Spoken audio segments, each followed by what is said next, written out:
There are several practical measures you can take to protect yourself from the new coronavirus.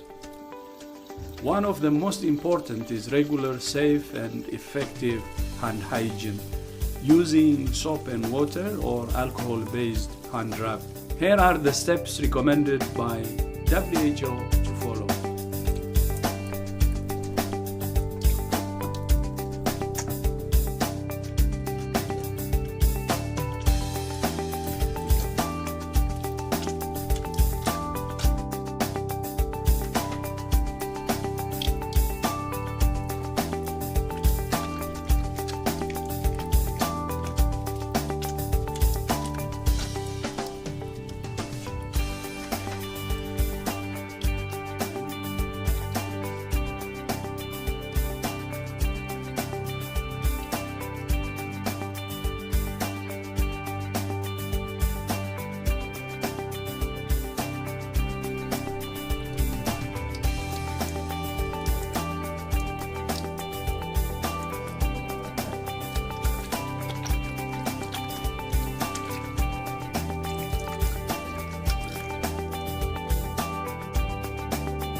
You too can have safe and clean hands anywhere.